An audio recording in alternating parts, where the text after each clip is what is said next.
Halo semuanya, kembali lagi bersama saya Catur Septinanda, mahasiswa program studi Ilmu Administrasi Bisnis Universitas Molo Warman.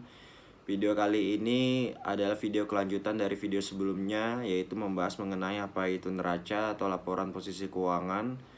Pada video kali ini kita akan membahas mengenai liabilitas dan apa itu ekuitas. Jika pada video sebelumnya kita sudah membahas mengenai apa itu laporan posisi keuangan, apa itu aset, apa saja yang terdapat di dalam aset, maka di video kali ini kita akan membahas apa itu liabilitas dan ekuitas. Seperti yang sudah dijelaskan di video sebelumnya, aset itu adalah penggunaan dana suatu perusahaan, sedangkan liabilitas adalah sumber dana suatu perusahaan. Sedangkan ekuitas itu adalah modal yang disetor atau laba yang ditahan. Atau bisa digambarkan seperti berikut ini. Jadi seperti yang sudah dijelaskan sebelumnya, neraca keuangan terdiri dari 3 unsur, yaitu aset, liabilitas, dan ekuitas. Pada kolom aset terdapat lagi yang namanya aset lancar, aset tidak lancar, dan aset yang tidak berwujud. Dalam aset lancar terdapat di sana kas, piutang usaha, persediaan, beban dibayar di muka. Sedangkan aset tidak lancar atau aset yang bisa dikonversi menjadi kas lebih dari 1 tahun terdapat di sana tanah, bangunan, dan peralatan. Sedangkan aset tidak berwujud itu adalah nama merek, hak cipta, dan merek dagang. Sedangkan pada kolom liabilitas terdapat yang namanya liabilitas lancar atau utang yang harus dilunasi dalam waktu 1 tahun, seperti utang usaha, utang wesel, liabilitas jangka panjang jatuh tempo saat ini, dan liabilitas akrual. Kemudian ada yang namanya liabilitas jangka panjang atau hutang yang dapat dilunasi lebih dari 1 tahun. Sedangkan pada ekuitas terdapat yang namanya modal disetor dan laba ditahan. Jadi ini adalah penjelasan secara ringkas dan secara garis besar mengenai laporan neraca. Dan sekarang saya akan memberikan contoh dan menunjukkan neraca dari suatu usaha kedai kopi yang dijelaskan secara ringkas, secara sederhana, dan secara garis besarnya agar mudah dipahami seperti ini.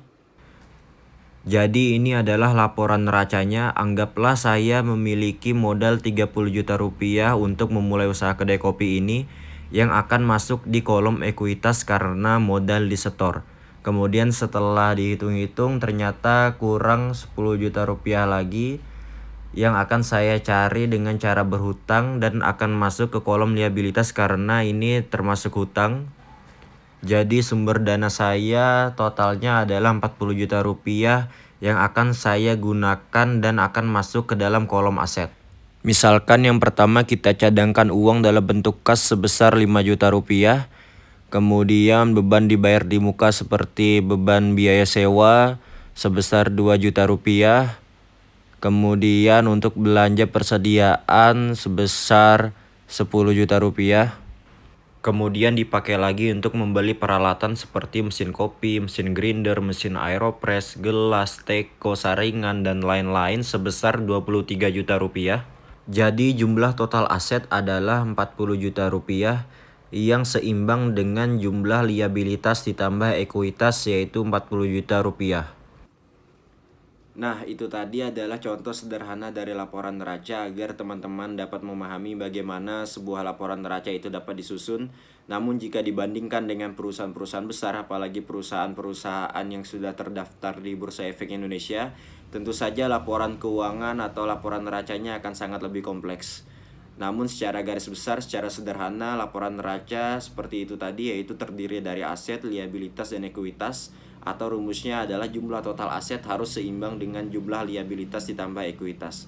Mungkin itu saja yang bisa saya sampaikan. Jika teman-teman ingin mempelajari lebih banyak lagi mengenai laporan neraca, bisa membaca buku atau tonton video-video dari expert laporan keuangan lainnya. Sekian dari saya, bye-bye.